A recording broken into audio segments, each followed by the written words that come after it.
What is up, guys? Welcome to the Audiolink podcast. Today we got, standard me and Brandon and our boy Lucas Mole. He's our series regular. Our boy. Yes, he's our regular part of the Audiolink team.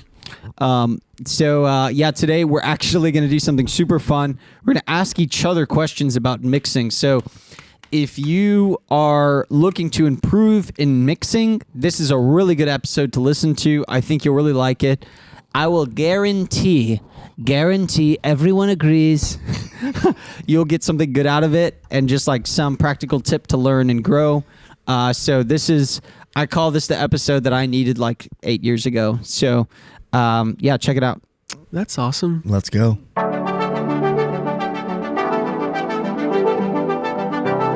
1, 2, 3, flam! All right, good. That was good. That was solid. All right. What's up, guys? Today we're going to be talking about mixing and asking how to hold the mic correctly when you're doing a podcast. Yes, that's what we're going to do. No, we're not.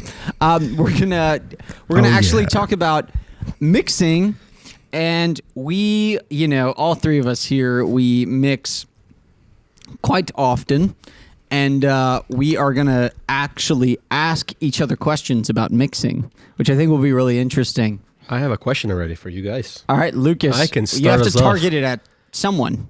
Okay, I'll target you first, and then I'll target Brandon right after. What genre would you choose if you had to choose a bumper right now for a podcast? Where do you go in your head? Wait, a bumper for this podcast? Yeah. What kind of style of music? I picked immediately. I thought of Oasis, Wonderwall. Okay. Yeah, that's what I thought of. Down. And you, Brandon? Today is gonna be the I day. don't know. I'm going to say Pull Me Under by Dream Theater. Ooh. Oh, you guys are in the same vein. No, we're not. I mean, Dream Theater? Come on. It's not that sing far it off. for us. Prove it. Me and Todd Fight listen to Dream Theater. That's probably true. Well, Todd doesn't listen to it. I asked him to go to the Dream Theater. They were in Dallas like last week, and I was like, Todd. Isn't the drummer Brazilian? No. What's the drummer again? You're thinking of another band that's not Dream Theater. The drummer is a guy in his late 50s from New York. So his name is Eloy Casagrande. Who's Slipknot? You're thinking of Slipknot. I was far. He is Brazilian. Yes. He's incredible, dude. He hits his snare like. I watch videos and I'm like, how do you hit it so hard for that long of a time? The tone. Okay. All right. Lucas? I feel like you have a good mixing question. You don't? Mixing question. Brendan, what has been the coolest discovery of 2025 plugin wise? Plugin wise? Hot topics. Yeah, this is in the last 2 months. Yeah, tell me the biggest secret you found in like... It's not a secret. I mean, it is because no one knows. I officially transitioned. Oh my good... Carry on. Carry on. From like Logic? No. Let me sip Drum my coffee. gates. So I'm using Silencer now instead of the Pro G. Oh, is Silencer that one? It's pretty great. That's like AI. It's not the AI. deep lead. It's the one that I get I get the ads for it. Everyone gets Probably. the black salt audio. Yeah. It's I pretty want to great. ask you that question. It's what kind of ads do you get? Let me say, Dude, yeah, that tells you everything about someone these days. it doesn't fix bleed problems. It scoops a lot of the top end away when you turn the deep bleed up. But if you have well recorded drums, like it makes them like mega clean. This Nate Diaz record that I'm working on right now. Mm-hmm. Shout out to Nate Diaz. I mic'd everything and did everything, and Sebastian is a great drummer, so it works really well on well recorded drums. That's cool. There's like a threshold on it, right? A threshold. Yeah. A threshold on the in the middle. In Brazil, it's a threshold. Oh, yeah. It's called threshold. Give me your garbage. Anyway, yeah. Is that the biggest one? Trash. Yeah. The biggest thing? I think that's been really cool. Also, this is not 2025. Like this is like 2023. But I was going to say, most wait, late. before That's you your move, latest edition. before you move, Silencer you're saying is 2025. You were saying goodbye to the look ahead. Look ahead. Yeah. I think Silencer builds it in. It's for sure built No, in. I'm saying you're saying goodbye to the look ahead. The look ahead function. On Pro Pro G. G. Well, like most compression or gate plugins have a look ahead function. Is your wife calling you? Yeah. Should I pick it up? And that's her. No. No, let's. Yeah. Sorry, Amanda. We're doing Love you, important babe. things. We're recording a podcast. Nice. Oh, that's wonderful. didn't Okay. hear that? All right, Lucas. I'm just joking, Amanda. We love you. I know You're the Tom's best. favorite plugin. Which is He used to talk about C4 for the longest time. He had a saying when he came to Dallas. He was like, I never found friends I could talk about C4. Now I can talk about C4 and everybody understands. And I was have you asked Brendan about the pop vocal setting? Oh, dude. That's how they became friends. Let me just say one sec. I got so much, grief from using the C4 pop vocal setting. No, you haven't. Oh no! Wait. But everyone would always give me like, "There's pop vocal setting," because it looks crazy. Just boost all this stuff. Like you don't know what you're doing when you do that. I mean, for the longest time, because I'd use it in the vocal chain, and everyone just gave me crap. And then they always like you manipulate it, whatever. Yeah. But it's a great starting place. Oh my gosh, Let me just say, if you have a rough vocal, it's a good place to start. dude! It does a That lot for you. plugin, that setting is cash. Like You have to dial back a lot of stuff, but it works. Yeah. I was gonna say. Say it works. If Say it you works. It works. Thank it you. really works. Okay. if you have a high res, Not the C6. You can't do the same thing with the C6. Am I right? no, you can go to Talk C4 about the C6. Classic. What's There's- wrong with the C6? If you just there's go to the old same- He school, doesn't like it. you don't No. like it on C6. He doesn't. You never use it. I You just use C4 because you don't use those other He only does the sidechain dynamic one EQ with the bands. C6. I get overwhelmed sometimes by options. I get overwhelmed sometimes. Yeah, exactly. By options. And I think like having like the floating bands in the C6, that's cool. I've just never I felt like the UI in the C6 was kind of It's just more going on for no reason. It's a lot. It's a All lot. right, hey, It's too here's a big. question I have for you. Too much. This is a pretty deep cut. Okay. Okay, so here's a scenario. I'm going to start with Lucas. Okay. So here's a scenario. The vocal, you dial everything in, and it's a female vocal and she has a good amount of projection and power. Like a good singer, pretty good mic technique, and but once everything comes together, like when she goes up and sings higher notes, it's getting a little edgy. And you have your standard chain. It's getting edgy around 3K. What action are you doing? What action are you doing This is easy. to address It's easy, this? Lucas. Multiband. Wait, but what? On the multiband, what do you do? Do you lower the threshold? Do you increase the range? Do you statically move it down? What do you do? I think it depends. Do you allow more low end back in? No, I wouldn't do that for that moment. Just try and make it I wouldn't interesting. do that in That that was a moment. side eye if I've I ever think seen one. it's because you said, and I'm like, I would check the low end in the verses to make sure there's That's enough right. and check the dynamic on that too. But I always have, this is it might be a hot topic too, but Soothe on the bus. So I'll Soothe probably Live. take a look on that. Hey, And there's this a new- Are we talking about front of house or We're talking about mixing? front of house. You're running Super Rack and a D Live right now in this scenario. Then there's that silk, In other silk words, vocal. you're mixing through a carpet. Silk live vocal. Silk- Waves, the new Waves one. Silk. Have you used it?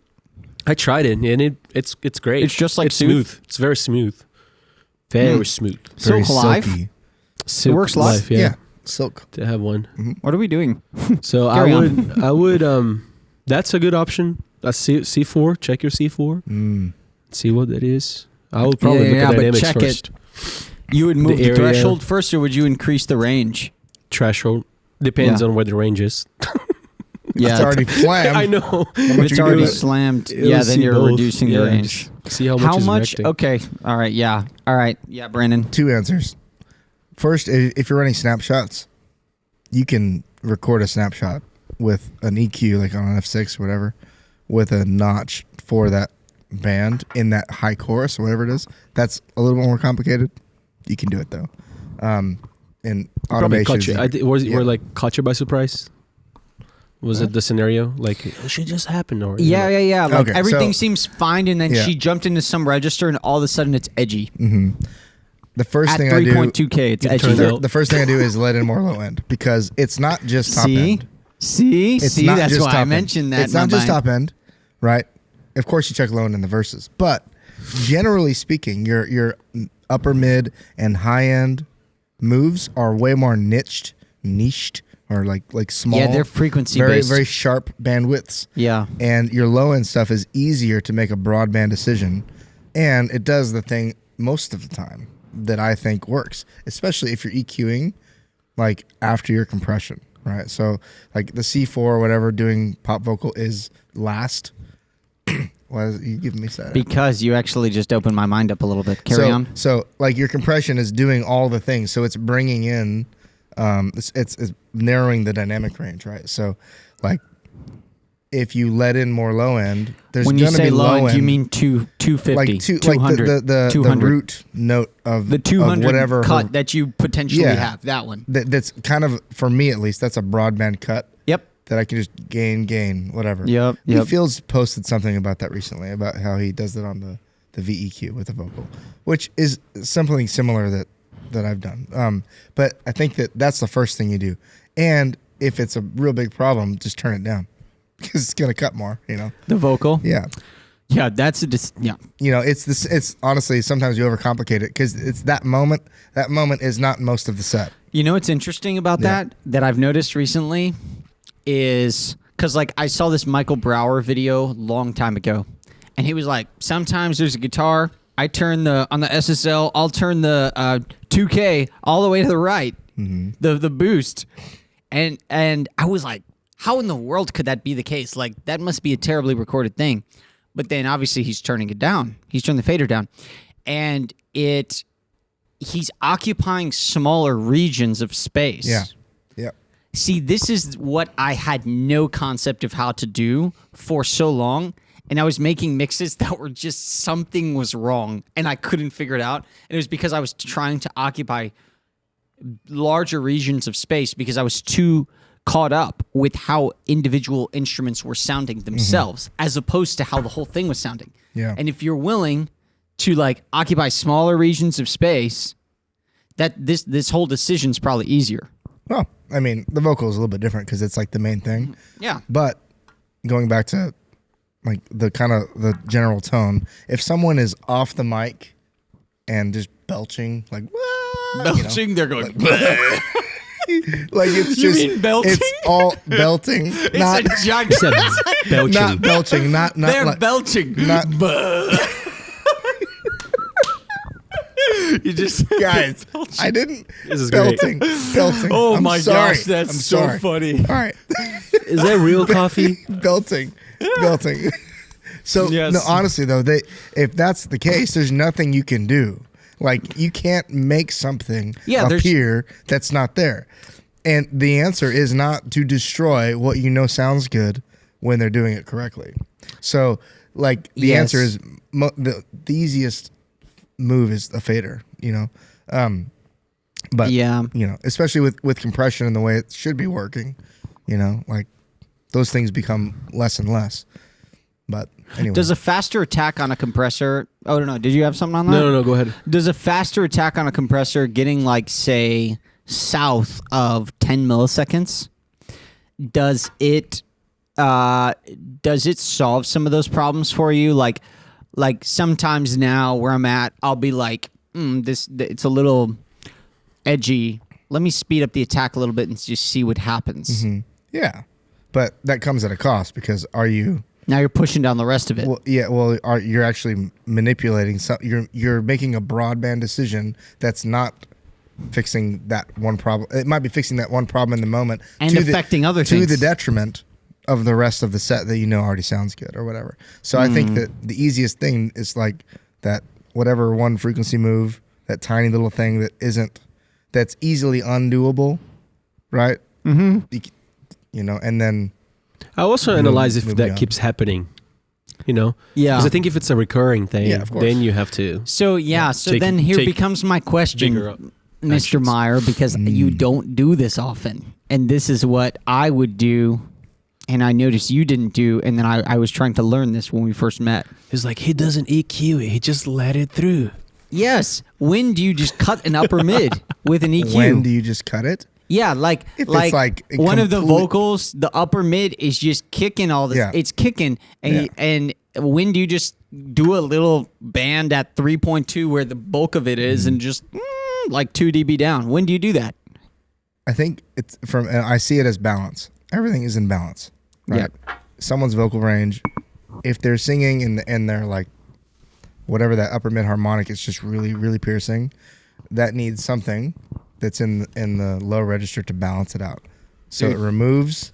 This has been my go-to. But the thing is, like, it's not like that low mid isn't there, because we think that, like, because we're singing, like, the human voice is octaves. Everything we sing, every note we sing has Octaves like to it. harmonics. There and is a octaves. lower resonance Yes, to it there's that you can always- allow through Exactly. that will balance our ears out. Exactly. So it's not about fixing that problem. And of course, dude, if there's an issue, like if it's really bad, make a move. Take See, care but of it. but Make on a record, move. but on a live, you're in survival because once Yeah. that moment's happened, you lost, you failed, right? Failed. Everyone You just failed. Once the moment happens through the PA and the people heard it, you already failed. But with the record, Well, hopefully you catch that during rehearsal. correct. Make a move. If they're not Pentecostals. But it's If you don't go through the As song a in the right businessman, key. I think I've thought about mixing more like a businessman, Yeah, and That would make sense. sure. And it does make sense. I'm not going to. I want it to sound good and engage everybody, but I'm going to mitigate my risk factors. Yeah. Right. If my risk factor is someone in the crowd, especially my client, saying that hurt my ears a little bit, Yeah. or I didn't enjoy that, don't allow that to happen. Of course. But on a record, you're not thinking this way. No, you're thinking about like translation and how does it feel everywhere else? Because like You're not dealing with pain thresholds. also you can automate. Like that's a whole different thing you can do. How much of that do you do? Very little, but Live? it's possible.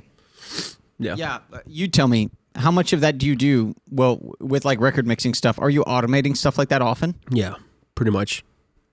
Most of the times. And honestly, I think a lot of stuff is like editable. Yeah, it's not Like so. their stuff is like, When I mean automation, it's not like daily you're writing into Pro Tools, this EQ band comes down right here, this comes back. Right. It's like I'm treating the file. I'm actually Right. rendering the file to be something different than what it is for that one brief moment. Yeah. Yeah. Does that make sense? Yep. You- Yeah. That's way Just more. the volume down.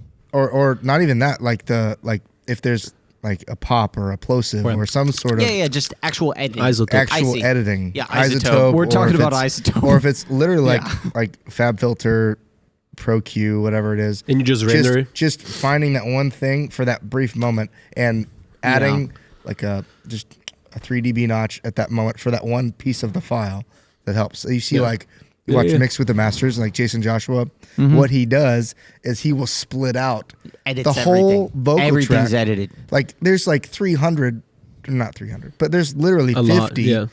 vocal tracks that are all syllables of this one vocal that just pieced together into one. And he makes them all And perfect. he just edits each one because they're all different frequencies. They have different responses. Take- They're going to the same bus, of course, but he's editing all It's a of lot these. of coffee. Yeah, dude. You know his assistants get paid a lot of money. Oh, yes. yes. Well, You know he's not doing that. bro. He gets paid a lot of money as well, so there's plenty to go around. I always, speaking of that, If I've his always, assistant got like a worship Yeah. flow song, 12-minute, yeah, you know they'd have a heart attack. his out. Yeah, dude, they'd It'd be be like bad. $3,000 a minute. You know? But what's crazy is like Serban Ghenea. This guy, he's Serban like who? Serban Ghenea. You know who he is? No. Serban, the guy who's mixed like he's everything. mixed every number one, bro. Not all of them, but most of A them. lot of them, yeah. Bruno Mars, Taylor Swift, obviously. JT, yeah. Justin Timberlake, The Weeknd. He's like the guy. He's the guy. He mixed Finding in the Light. What's that song called? Flashing? No, not Flashing yeah, Lights. The Weeknd. Yeah. His main song, Yeah. Blinding Light. Blinding Lights. All He of it. mixed that? He's for like the last 20 years. He's done all of it.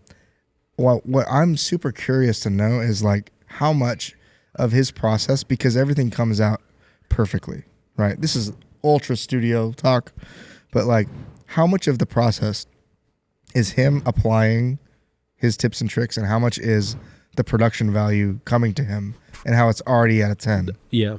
You know what I mean? I'd That's assume it's real. the Like, former. I think I mean the latter. yeah, the latter. I think the it's latter. I think it's the better you are, the better quality things you receive to mix. 100%. Yeah, because what recording engineer is working on that? They're a guy that could mix the record and it would still hit number one. You know what I mean? Or be close. So there's part of that, and then like you gotta like kind of throw yourself back a little bit. Like when someone like him was learning what to do, what about metric halo, EQ, channel strip thing that he uses? Like what about that is super intriguing? You know what I mean? I bought it because I heard that Serban uses it, and I've never fallen in love with it. I'm like, oh, that's cool, you know, but like, what do I do? And so what I'm wondering, my question, leading into my next question is, what about a plugin or a process? Could be a process, like could be like a series of compression or whatever it is. Oh yeah. What about that? Specifically with vocals, grabs your ear, and why is it? What do you like about it? Like, yeah, does that make sense? Kind of a hard question, but.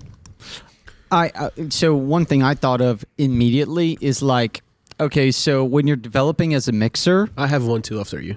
okay, so when you're Well, it developing is for both of you. great, when you're developing as a mixer, I think of it like smoking meat, because like with smoking meat, you're like doing two things simultaneously. You're rendering the fat and you're cooking and softening the meat, and then you have to like take it out when you've rendered enough fat and you've softened the meat, right? That's the process of smoking meat, essentially, or like a brisket. With mixing, it's like you have these tips and tricks that you learn that are like fundamentals, so to speak, right? Like in basketball, you learn like, you know, dribble with your fingertips or shoot like this, you know, keep your elbows in, whatever. These are like fundamentals that you learn. And then there's also the process of like just your process of what you think sounds good and making decisions according to that, right? Yeah. And a lot of time they run hand in hand, but I think at a certain point you learn a technique, or you learn some techniques and then others you discover. Yeah. And I think it's the discovery process that typically marks where we find like our comfort zones, right? So like for me, like I remember I watched a video and like RDSer. Like, I don't care what anyone says. You guys could, like, say other de-esser or this, that. I will always use RDSer. I don't care, because I know my clients will I'm on the Lindell Sinza. Yeah. Yeah. The Lindell one. That's yeah. my season right now. Yes, yeah. I know that with RDSer, I can get Tom's vocals, the vocals that I know that I can deliver that are going to sound good, right? I know the range. I know exactly how to gain into it. I know what it's going to do. I know that I can make vocals really big. I can make it that clients like, and it's like, I just know how it's going to behave. You know what I'm saying? Also, RVox, like the compressor on RVox, for example, like the gate function, of course, but that compressor function has been a central part of my workflow. Yeah. Like you guys don't use that much. I have always used it. I like it. I do. Yeah. The compressor function, you guys barely use it. You use use it it just on for a little records. bit of gain. Oh, you do on records? Live, I haven't seen you use it a lot. But the point is, that's been a central part. And actually, I have the 2A after that, just catching, whatever. And I know I can get really big vocals, even if they're high passed up to 225. It makes vocals big. It makes them present. With RDSer and C6, you know, or C4, I know I can get the sound that I'm used to, and I think that drives a lot of it. Is like where the fundamentals and then like your discovery process meet. You know, because if you're just like using mixing tricks, it doesn't work. Using mixing tricks doesn't work. Well, here's my the trick is not the answer. Your ear development is the answer. Yes, and understanding how to listen to what you're doing. Yeah. The discovery process. Not do it on auto. Yeah, exactly. So the reason I asked that question is because, like, for years, there's a new snare drum mic that comes out. Everyone always buys it. And then a year later, everyone's back at the 57. Correct. Or in this case, the 545. Yeah, everyone bought the V7 because it was used for whatever, and then now everyone realized that it sucks. The one you're talking in right now. Yeah, it was popular. I bought it in 2017. Yeah. Now what do you use it for? I only knew that mic. Don't use it. I only knew that mic because of Paramore. Yeah. Paramore was the one that. Dude, you're a Paramore fan? I love Hayley Williams. I mean, that girl. Yeah. She sings on that mic. Yeah, I know. And the cool thing, I mean, I knew that before. Like, she sings on that people use that on Sennheiser's live. Yeah. The thing is, so my point is, like, why do people gravitate? Why is the 57 the mic? Why is it the mic? Right? Mm-hmm. And it's not that it's doing anything. It just does enough things well enough. Yeah. It covers enough bases that it can be used in any way anyone wants to be like. And you can get incredible product out of it. Exactly. Yeah. So that's all I'm saying. I was going to go What on were the you gonna say? artistic side when you asked that question, because I've been digging I've been more on the vibe of, that pop vocal that's like it's The so C4 setting? wide, Yeah. and it's like 1975 vibe. Yeah. So like Yeah. Bon Iver's dropping a new album, I think April something or next month or something like that, Mm-hmm. and I'm like, I've been loving that thing. So that new 2 plugins, the Galaxy Tape UAD, Yeah. the slapback thing, the analog one, the green one, you know what I'm talking about? Tape Echo. No, but Space yeah. Echo. Galaxy Tape Echo or Space Echo. It's Got like it. that silver green. It's like a tape delay. It's a tape emulator. It's a And tape the reverb tape delay. Yeah. Yeah. All of it. But the tube tech compressor, Shep's I was tape. gonna say, Yes. those two together I've been loving it. The Tube Tech, which one? The CL1, CL Mark II, CL1B. CL1B, the compressor one. Mm-hmm. I just feel like, and I think my mindset is changing lately on vocals. I think volume is a big thing that's changing my head, and forward, like Yeah. How so? You just make kinda them. like, like so present. Like we're recording this other day, this very little acoustic, one mic, 2 acoustic mics, and I was just compressing all of it, like so sensitive. And they're like singing so low. I was listening on in-ears, and I was like, we were recording it. I was vibing it. It felt like they were right Because they were right there. and I was loving it. Then I took my in-ears out. They were so quiet in the room. Well, They were dude, it's kinda the like story. dead. And I was like, I just loved how it sounds. That's so cool. And it was Dude, all, to get like mega spiritual, like storytelling is like the most powerful thing like on the earth. Love and then storytelling. That's pretty what much. all of our society is based on. Dude, it's all based on storytelling, and like Jesus' main tactic on the earth for communicating his message, storytelling. Tactic. Yes. Like he could it have was a just strategy. he could have Strategy. deployed any strategy for communicating. Think about it. Deployed? Think about it. Jesus, Yes. the God of the universe, turns into a human Yes. and decides how he's going to communicate to people. yeah. And what does he do? He tells stories. Like that is of note. I think it's worth taking note of. He tells stories that illustrate for people because it's like the best way to communicate to Well, that's people. what music is. Totally. But like when you can get vocals, when you can make mixes, I think the reason you said something about Sam Gibson once, you were just like, yeah, you know, he's a little more Sam Gibson, like vocal really forward, you know, drums, whatever. It's because like he does so well because he can get story across. Whoever can get the story across in an ad in an Instagram reel, if you can get the story across, it's successful. Anything that slaps gets the story across. Anything that doesn't slap and you don't understand why, I'll answer you why right now. You did not get the story across, or the story was not good enough, right? And there's a difference between a good story and a bad story. It's Yeah. the reason why Ed Sheeran can have a football stadium going with him and his acoustic guitar. And It's all the loops. and the There's loops, 7,000 loops. It's his storytelling. It's songwriting. It's John. Like it's just storytelling. And I think when you're mixing, you have to think. If you can think about storytelling, even if you suck, if you don't know much of anything, if you're like, all right, I'm just getting started, and you're like, let me think about telling the story of what's going on. Yeah. You will, within your limited scope, like deliver the mail the best that you possibly can. I think if you think that way. Yeah. Yeah. That's just my I take. think a point to prove that. You know what's funny? I was thinking about, for some reason the other day, I was thinking about The Voice. Oh, the show. The Voice? show, yeah, and how people like the artists and the guys they're like on the show. No one really thinks about. I haven't heard anybody really critique the mix Yeah. because everything is so around the vocals. Right?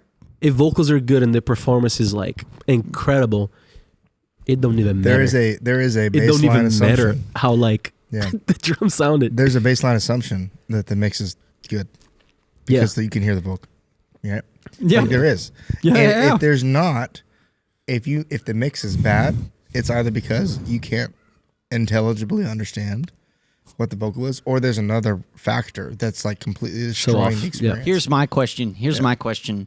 On the Audiolink front and on your record mixing business front and everything that you've done across the board, live and in the studio, what percentage of the qualms and complaints that you've received have that in total, all the edits, qualms, complaints had to do with the vocal? What percentage? Probably more than 90%. More than 90. Easily. The other 10% are drums. The other Give 2% of piano. No, like no, I mean, drums? like 2% of piano. and I think like the drums, I thought nothing like this. Like, But it is years. drums and vocals. The yeah. drums determine the energy of the story, and the vocal determines the telling and the message and the content of the story. Yeah. Yeah. It's like, but is this like an upbeat thing? Is this like a chill, contemplative thing? Is this like a driving thing? Is it a pulling back? Like, I mean, I just think that's crazy. And like the Greg Wells guy, I forget. Yeah, Greg Wells is his name. Yeah. Sorry. He has a plugin. The I was going to say vocal? the Adele guy, which is Greg Voice-centric. Wells. Yeah, voice-centric. Yeah, voice-centric. I heard him talk. He was like, if drums and vocals sound really, really good, everything else could just sound like anything. And it's just creative. That's the most true, yes. What could be more true? I think, well, okay. Before we wrap up, there are... I have one question at Lucas the end. needs to go I soon. want to ask you guys No. one question. Yeah, okay, go ahead. No. You wrap that Finish in. your and I'll point. ask. The drums are, for some reason, the thing everyone struggles with. And it's because it's like the interplay between 8 microphones or whatever. Yeah. And everyone... And they're so Just- close to each other. And it's like, why is this working and why is this not working? What is, and all that to say, being thorough. And so was it slow is smooth, smooth is fast. Yeah, it's details. Like all of those things are so important. And if you can master doing the process, dude, and Yeah. then because the preach tools, that. the tools are only tools. They are only as good as they're your only ears. tools, yeah. They're only as good as your ears. If you can absolutely guarantee that every aspect of the job that is supposed to be thorough process-based things, Yeah. if you can make sure that's all perfect, then everything else that's artistic, you will naturally There's lean room for it. towards. It makes so much easier. because you've already you nailed the you were thorough on the front end. oh, dude. I was thinking, Yeah, you're go talking ahead, right now, Lucas. I'm thinking, in my head, I go categories. I'm like editing, timing, phase, the stuff that's like science. If you get Phase. that done and you have a good, like great source, there's See, just like, See, everything is so easy at that point. I recorded a snare tuning class the other day, a video for my church, and I just had an SSL, but I really spent time measuring the mics, timing on the session, and I tuned it really well. I hit it once, hit it twice. I had one EQ, and I was like, I love this. like Dude. it's simple. It's not hard, but it takes a lot of intentionality. It definitely. yeah. Being thorough. Dude, to Which end on- which yeah. live, I'll just close with this Yeah, live. yeah. The editing piece of like having everything timed, everything like on the grid. Like if the band plays really like pro, you just feel that.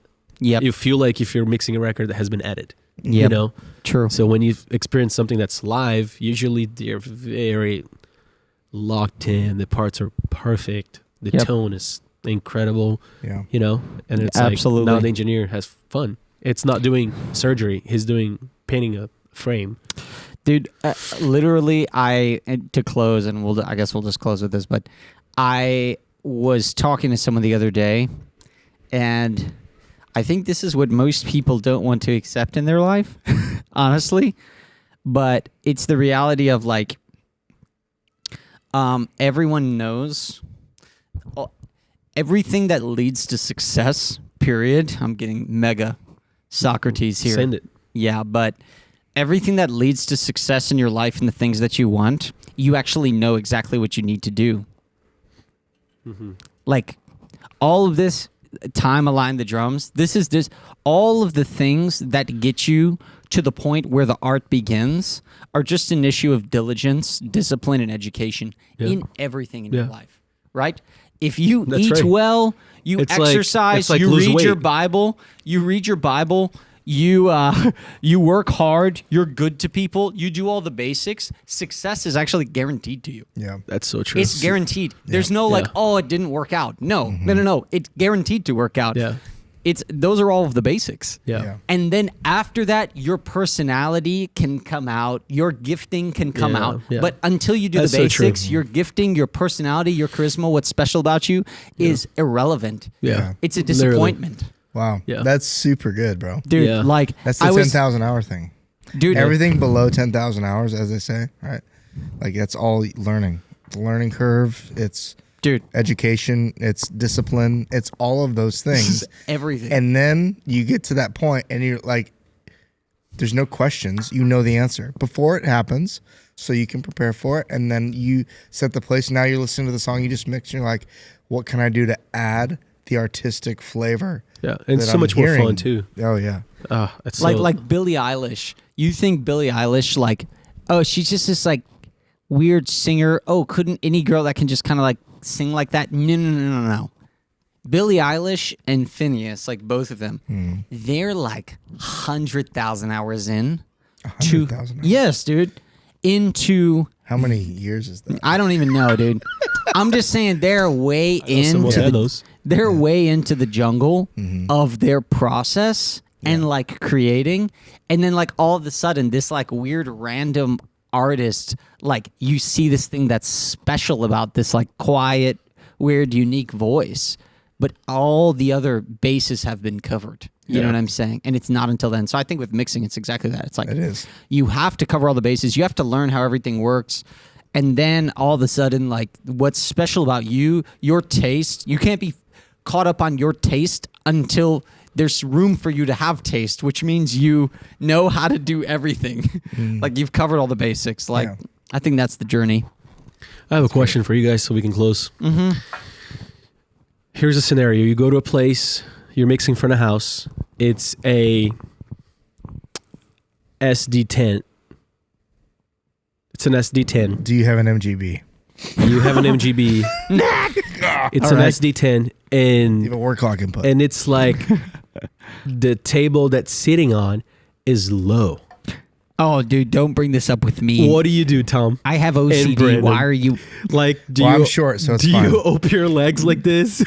Brandon's do you fine. like sit Guys, down? I've mixed for a client all the time in Texas that this is exactly the case. And I'm tempted to buy a table on Marketplace for this client. No, that's crazy. Because the table's too low. And I don't like sitting during the service. Well, Yeah. during worship, I don't Yeah. like sitting. But I need to stand. That's so but if I awkward. What do we stand, say? if Oh, I we gotta bring stand, up this thing that Miller said. Remember the